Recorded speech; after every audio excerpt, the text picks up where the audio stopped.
साहेब अम्बेडकर हमारे इस गरीब कमजोर समाज में पैदा ना हुए होते तो दुनिया में आज उनका कद कितना ऊंचा होता आप अंदाजा नहीं लगा सकते।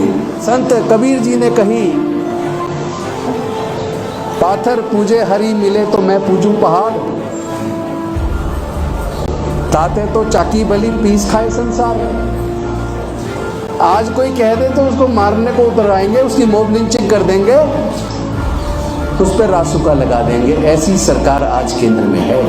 दुनिया हिलाने वाले साथ तेरा में लिया, उठा के कलम संविधान तूने लिखिया, सबको बताया इतिहास तूने लिखिया। मेरा बाबा साहब इस देश में जमिया, नाम किया इस जग में तूने, आज दिलों पे जीता है। भीम साहब का नाम तो देखो जग ये सारा लेता है, तेरा नाम है सबने जाना, माना है सरकारों ने। देखो जय भीम के नारे गूंजे, माना ये जहान तो सुन ले। एक हाथ में कलम है जिसके, एक हाथ में कॉपी है। आधा मुल्क ही खत्म हुआ था, आधा रहा था बाकी। हाँ, आधा मुल्क ही खत्म हुआ था, आधा रहा था बाकी।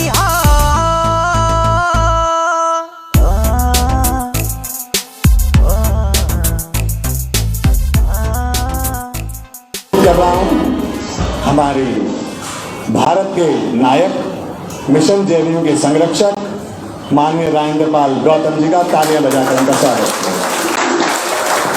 मैं आप सभी क्रांतिकारी साथियों को जय भीम करता हूं और विनम्र नमो बुद्धाय करता हूं। साथ ही साथ आप सभी को मैं शुभकामनाएं देना चाहता हूं संत कबीर जी के बर्थडे पर और साहू जी महाराज जी के बर्थडे पर, क्योंकि ये दोनों शख्सियत भारत के इतिहास में ध्रुव तारे की तरह चमकती हैं। अब से लगभग 750 साल पहले संत कबीर जी ने कही, पाथर पूजे हरि मिले तो मैं पूजूं पहाड़, ताते तो चाकी बली पीस खाए संसार। आज कोई कह दे तो उसको मारने को उतर आएंगे, उसकी मोब लिंचिंग कर देंगे, उस पर रासुका लगा देंगे। ऐसी सरकार आज केंद्र में है। काकर पाथर जोड़ के मस्जिद ली बनाए, ताचड़ी मुल्ला बांग दे क्या बहरा हुआ खुदा है। मतलब इतनी महान सोच अब से लगभग 1350 साल पहले संत कबीर दास जी के रूप में आई। आज लोग चढ़ावा चढ़ा रहे हैं मंदिरों में। मतलब अगर आप ये मानते हैं कि भगवान ने पूरी दुनिया की रचना की है, तो आपकी औकात ऐसी कैसे होगी कि आप पैसे का चढ़ावा दे के भगवान को खरीदने की कोशिश कर रहे हैं। इसीलिए संत कबीर दास जी ने कहा था, जो अभी दो दोहे मैंने बोले उनके, ये इसलिए उन्होंने कहा था, उनका मतलब कहने का मतलब ये था कि आप लोग जो है इंसान बनो, आप लोग अच्छे कर्म करो। पूजा तो यह है कि एक कमजोर व्यक्ति की बुरे समय में अगर आप मदद कर दें तो सही मायने में तो एक आप अच्छे अगर इंसान बन जाएं, किसी का शोषण ना करें और अपने सामने होने ना दें, तो समझ लीजिए आपने सब कुछ पा लिया। जिसको पाने के लिए आप मंदिर में, मस्जिद में, गिरजाघर में, गुरुद्वारे में, बौद्ध विहार में या कहीं भी आप जाते हैं, तो जिसको पाने के लिए आप वहां जा रहे हैं वो तो आपके मन में है। और जिन दो शख्सियतों को, जिनके जयंती को आज हम मना रहे हैं, तो कबीर दास जी की जो वाणी 750 साल पहले थी, आज भी उसकी कोई काट इस दुनिया में नहीं है।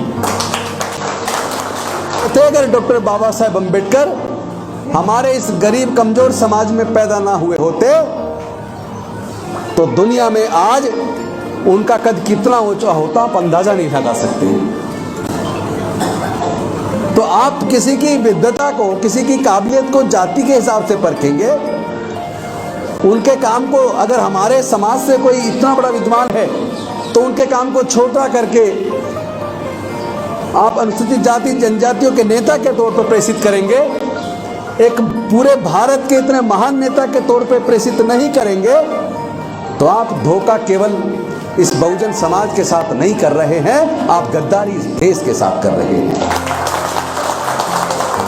ये गद्दारी भारत के साथ है, क्योंकि जो प्रगतिवादी सोच डॉक्टर बाबा साहेब अम्बेडकर के अंदर थी, वो दुनिया के सबसे बड़े अर्थशास्त्रियों में से एक थे। अगर उनकी जो इकोनॉमी के ऊपर की हुई रिसर्च का संपूर्ण इस्तेमाल भारत की सरकार करती तो आर्थिक तौर पर दुनिया में टॉप पर आज भारत का नाम होता। लेकिन आज भारत अर्थव्यवस्था में भी बहुत पीछे छूट गया है, सिर्फ इसलिए क्योंकि सरकारों ने न्याय नहीं किया। अच्छी बात तो जहां से मिले वहां से ग्रहण कर लेनी चाहिए। देश के विकास के लिए जो भी कोई सलाह दे उसको मान लेना चाहिए। आप नहीं मान रहे हैं तो आप केवल उस शख्सियत के साथ गलत नहीं कर रहे हैं, पूरे देश के साथ गलत कर रहे हैं। लेकिन इस मौके पर एक शख्स और है जिसको मैं धन्यवाद करना चाहूंगा। उनका नाम अगर नहीं लिया तो वही इनजस्टिस हो जाएगा जैसे बाबा साहेब के साथ इनजस्टिस हुआ। वो शख्स है अरविंद केजरीवाल। वो इसलिए क्योंकि मैं तो 38 साल से सोशल वर्क में हूं, अपने स्तर पे लगातार पूरे देश में मैं काम कर रहा था, मेरे साथ में हमारी पूरी टीम काम कर रही थी, समता सैनिक दल के सारे लोग काम कर रहे थे। लेकिन अगर उन्होंने मेरी प्रतिभा को पहचान के मुझे विधायक बना के मंत्री बनाकर मुझे मौका ना दिया होता तो शायद जो आज मिशन जय भीम के रूप में एक मिशन मूवमेंट पूरे देश में तैयार हुआ है, जो मिशन 10 करोड़ 2025 में भारत को बौद्ध में बनाने का जो सपना हमने देखा है, उस दिशा में जो हम आगे बढ़े हैं, तो इसमें निश्चित तौर पर माननीय अरविंद केजरीवाल को मैं धन्यवाद करूंगा कि उन्होंने मुझे मौका दिया। और आज मैं एक मंत्री के तौर पर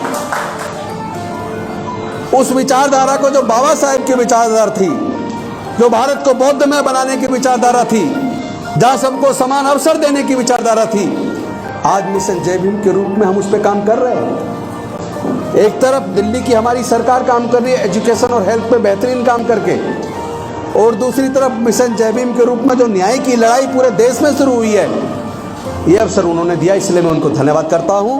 और जो हमारी पूरी टीम है जो आगे बैठी है, कुछ लोग पीछे भी बैठे हैं, मैं सबका नाम नहीं लूंगा लेकिन अपनी पूरी टीम को धन्यवाद करूंगा, क्योंकि जब फ्रंट पे सेनापति तो एक होता है, लेकिन उसके पीछे पूरी एक फोर्स होती है, पूरी एक आइडियोलॉजी होती है, पूरी एक टीम काम करती है। वो टीम पूरा चिंतन करती है, हर नीति को एग्जीक्यूट करने का काम वो टीम करती है। उस टीम के बगैर शायद हम कुछ भी नहीं है। तो मैं अपनी ये जो टीम बैठी है, ये खड़े सारे साथी हमारे इधर बैठे हैं, मैं आप सबको सैल्यूट करता हूं। आप सब जानते हैं मिशन जय भीम एक विशुद्ध रूप से सामाजिक संगठन है और साथ ही साथ सांस्कृतिक बदलाव। तो मिशन जय भीम बुद्धिस्ट कल्चर को, अपने बुजुर्गों की उस सांस्कृतिक विरासत को पहचान चुका और पूरे देश में नहीं पूरे दुनिया के अंदर बौद्ध धम्म का परचम लहराएगा। क्योंकि यहाँ समता है, यहाँ मैत्री है, यहाँ भाईचारा है, यहाँ न्याय है, यहाँ सर्व कल्याणकारी भावना है, यहाँ सबके लिए अच्छी सोच है, सबको साथ लेकर सबको समान अवसर की भावना है, यहाँ मानव कल्याण की भावना है, यहाँ भारत को प्रबुद्ध भारत के रूप में, विश्व गुरु के रूप में तैयार करने की भावना है। तो ये जो बौद्ध प्रबुद्ध भारत बनाने का जो बाबा साहेब का सपना था, हम इस दिशा में अब आगे बढ़ चुके हैं और ये आपकी वजह से संभव हो पाया। मैं आप सबको सैल्यूट करता हूं, धन्यवाद करता हूं। अगर आप चाहते हैं गरीब हर वंचित इंसान की आवाज आप तक पहुंचे तो हमारे चैनल को सब्सक्राइब करें और बेल आइकन का बटन दबाना ना भूलें। देखते रहिए बहुजन हलचल न्यूज।